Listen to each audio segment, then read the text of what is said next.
¿Por qué Jesús tuvo que venir al infierno después de su muerte? ¿Qué sucedió realmente en estos 3 días enigmáticos, entre la crucifixión y la resurrección? Prepárese para descubrir secretos que pocas personas conocen, y que pueden cambiar para siempre la forma en que ves la victoria de Cristo. Cuando Jesús fue crucificado, sus discípulos creían que cuando murió, diría directamente al trono de Dios. Pero la verdad es que, antes de la gloriosa mañana de la resurrección, pasó por un camino oscuro, profundo y misterioso, un camino que las Escrituras mencionan solo en fragmentos. ¿Qué pasó en este intervalo? ¿A dónde fue? ¿Y por qué tuviste que bajar a las regiones inferiores de la tierra? Hoy, sumergamos en este capítulo oculto de la historia de la salvación, un viaje que cruza las puertas de la muerte y termina en una victoria que hace eco de la eternidad. Los 3 días entre la muerte y la resurrección de Jesús fueron un silencio ensordecedor para los discípulos. El Mesías que siguieron había sido crucificado. 2 días. Y ahora su cuerpo estaba en la tumba. Pero había un misterio. Jesús mismo ya había profetizado que bajaría a las profundidades, no como prisionero, sino como conquistador. Habló sobre poseer las llaves del infierno y la muerte. Apocalipsis 118. Algo que solo sería posible si enfrentara su propio corazón de oscuridad.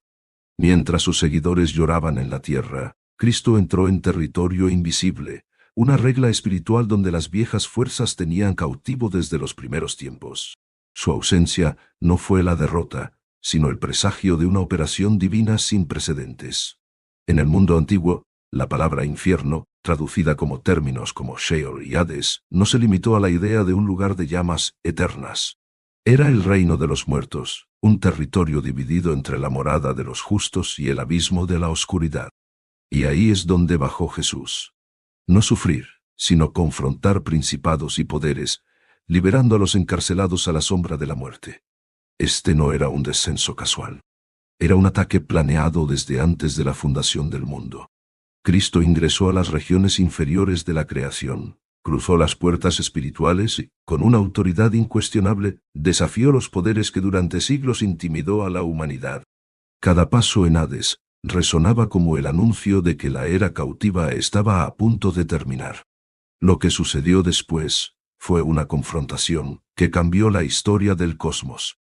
Las fuerzas de la oscuridad, que reinaban sobre Hades desde la caída, fueron tomadas con pánico. La presencia de Cristo allí era como una luz incandescente que cortaba la oscuridad. Satanás y sus ejércitos se dieron cuenta de que el Hijo de Dios había venido a tomar lo que quedaba del poder. En este momento, Jesús proclamó la libertad a los espíritus justos encarcelados. 1 Pet. 319. No solo rompió cadenas, sino que arrancó las puertas de hierro que mantenían a la gente de Dios en espera. Hades, una vez inviolable territorio de la oscuridad, fue ahora el escenario de la mayor derrota del reino malvado. La victoria de Cristo sobre la muerte, y Hades cambió el destino de todos los que creen. El que tenía el poder de la muerte fue derrotado. Job 214, y el miedo al final ya no tiene dominio sobre nosotros. Los 3 días misteriosos se convirtieron en el hito de la transición de la humanidad del cautiverio a la libertad, del miedo a la esperanza, desde la oscuridad hasta la luz eterna. Ahora, debido a este viaje, podemos ver la muerte no como el final, sino como el comienzo de una vida ilimitada en presencia de Dios.